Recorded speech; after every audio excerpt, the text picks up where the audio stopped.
Isa ka rin ba sa natatakot gumawa ng French macarons dahil sobrang komplikadong gawin at napakatagal siyang i-dry bago i-bake? Pwes ito na yung hinahanap mong recipe guys, kasi hindi na natin kailangan itong i-dry pa ng matagal. Diretso na natin itong isalang sa oven at i-bake, at hindi rin ito komplikadong gawin, kaya tara umpisahan na natin. Ang una nating gagawin ay yung ating flavor para sa filling dun sa ating macarons. Maglalagay tayo ng yema filling dito kasi para may Pinoy version din siya guys. Kasi alam natin yung macarons ay nag-originate siya sa Europe. So, kailangan parang may touch ng pagka Pinoy lang siya. So, dito pinagsasama-sama ko lang lahat ng ingredients dito sa ating kawali hanggang sa lumapot lang siya guys. Kapag ganyan na siya, mag-grate na tayo dito ng lemon zest. Ayan, pangpatanggal umay din tong lemon skin guys. Then ayan, set aside lang natin ito. Ayan, hayaan na natin siyang lumamig. Ang susunod naman natin gagawin yung ating macaron shell. Ayan, dito sa ating mixing bowl, ilagay lang natin yung ating egg white, granulated sugar, at saka yung ating powder sugar. I-beat lang natin ito guys sa medium speed. Kapag wala na tayong nakikitang mga dry na powder sugar, i-adjust natin yung speed sa high hanggang sa mag-stiff peaks lang siya guys. Ayan. At kapag nakatayo na yung inyong dulo ng inyong mirang, ayan na. Ibig sabihin, ready na ito. Ayan, ito yung tinatawag na stiff peaks. Ayan. Then, ilagay na natin yung ating powder sugar. Sunod naman natin yung ating almond flour. Ayan, din naglagay ako ng konting patak lang ng yellow coloring para hindi naman siya masyadong white lang. Option na lang naman ito guys, pero mas maganda kasi tingnan. Di ba nakikita natin yung ibang mga macarons na iba-ibang kulay. So, kaya naglagay ko dito ng konting color lang. I-mix lang natin ito or i-fold lang natin siya gamit ang ating spatula para hindi natin siya ma-overmix. Then ito, hindi pa ito ready guys. And papakita ko sa inyo yung tamang consistency na hinahanap natin. Kapag inaangat nyo yung inyong spatula, kapag ganito na siya guys, nagpo-form na siya ng ribbon, ibig sabihin, ready na ito. Dapat ganito yung gagawin nyo para hindi po kayo pumalpak. Ayan, din ilagay lang natin siya ngayon dito sa ating piping bag. Gumamit lang din ako ng round tip, pero ito naman ay optional lang guys. Pwede nyo gupitin nyo lang yung piping bag. Para kung wala po kayong piping tip, pwede pa rin kayong gumawa. Then, i-pipe na natin siya ngayon dito sa ating baking tray. Naglagay ako dito ng baking paper. Ayan, din maglagay din tayong space para hindi sila magdikit-dikit. Then, dito guys, hindi na natin kailangang i-rest pa ito or i-dry pa siya. Basta itaktak lang natin ito kapag may nakikita tayong mga air bubbles. Ayan, tusukin na natin siya ng toothpick or basta kahit anong matalas na bagay guys para maalis natin yung air bubbles na nakatrap sa loob. Then, ito, isalang na natin siya ngayon dito sa ating oven. Then, ito guys, mahalaga itong step na ito. Kailangan yung temperature natin ng oven ay naka 140 degrees Celsius lang guys. Hindi tayo tataas, hindi tayo bababa doon. Dapat yun lang yung temperature na gagamitin natin para hindi masunog or mahilaw yung ating macarons.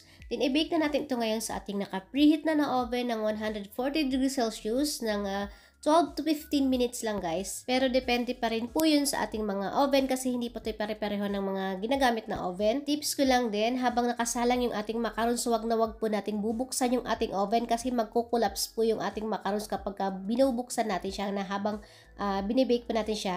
Ako dito guys, after 15 minutes, chinek ko yung aking macarons. Ayan, tinanggal ko siya doon sa baking paper guys. Kapag ganyan na siya, na natatanggal yun na siya na hindi siya dumidikit, ibig sabihin, luto na yung inyong macarons. Basta after 15 minutes, ayan, i-check nyo yung inyong macarons, try nyo siyang tanggalin. Kapag hindi na dumidikit or natatanggal nyo na siya na walang naiiwang mixture, ibig sabihin, luto na yun. Pero kapag may dumidikit pa, mag-add pa kayo ng 2 to 3 minutes para maluto yung inyong macarons. Basta yun talaga yung palatandaan guys, kapag hindi na siya dumidikit pag angat nyo, ibig sabihin, luto na yung inyong macarons. Then, ayan guys, nakikita nyo yung ating macarons, napakaganda niya. Ang isa kasi dapat na ma-achieve natin dito yung kanyang paa, o yung pinaka-layer niya sa baba. So, kailangan hindi siya flat. Then, next naman natin gagawin ay yung ating cheesecake filling or yung cheesecake icing natin. Pinagsama ko lang yung ating butter at saka yung ating cream cheese. Binit ko lang siya hanggang sa mag-well combine lang sila. Then, nilagay ko na yung ating powder sugar. Then, continue lang natin yung pag-mix natin hanggang sa magiging smooth na siya. Naglagay ako dito ng konting vanilla at saka ng salt para balance yung tamis niya. Ito na yung pinaka-base natin na flavor ng icing. Pwede na tayo dito mag-add kung ano yung gusto nyong i-flavor. Pwede kayo mag-add dito ng mga strawberry jam or kahit anong flavor na gusto nyo. Dito kasi maglalagay pa tayo or mag-add pa tayo ng isa pang flavor para doon sa kanyang filling na ilalagay natin sa gitna. Pero pwede naman itong cheesecake na icing lang yung diretso nating ilagay, wala nang tayong ilalagay sa gitna. Pero mas maganda kasi pagka may nakagat or may nalansahan tayong ibang flavor, hindi yung cheesecake lang. Then ito ilagay na natin siya ngayon dito sa piping bag. Ayan, naglagay lang din ako or naggumamit lang ako dito ng piping tip na maliit, yung parang rosette siya na maliit guys. Pero pwede naman yung bilog lang or kahit wala guys, butasan nyo lang yung inyong piping bag, pwede na yon. Then ito ipapipe na natin siya dito sa gilid ng ating macarons. Kung wala kayong ilalagay na filling pa sa gitna guys, ayan, pwedeng buong macaron shell yung ipapipe nyo ng icing. Ito kasi ito nag-add tayo dito ng yema, kaya ayan yung pinaka-palaman niya sa gitna.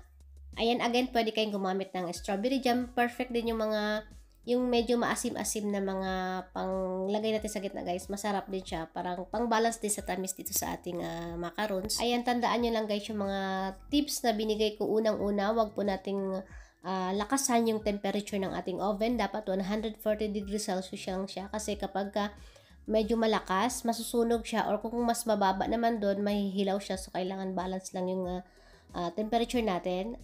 At kailangan mahina lang din, 140 lang para dahan-dahan yung pagkaluto niya. Mas maganda guys kung meron kayong oven thermometer para ma-monitor nyo yung heat ng inyong oven. Dahil yun nga, hindi tayo pare-pareho ng mga oven na ginagamit. At eto na yung ating yema cheesecake macarons. Ang ganda ng result ng pagka-bake natin guys. Ayan, hindi siya sunog or hindi siya nag-brown kasi sakto lang yung heat ng ating oven. Ayan, at na-achieve din natin yung paa niya. Ito kasi yung pinaka-importante talaga guys, gaya na sinabi ko kanina, na ma-achieve natin yung paa ng macarons. Hindi siya yung flat na yung parang malalim yung gitna. So, ito saktong-sakto lang yung pagka-bake natin. So, tandaan natin na wag natin siyang i-overmix. Yung pagka-mix natin kanina ng ating butter mixture.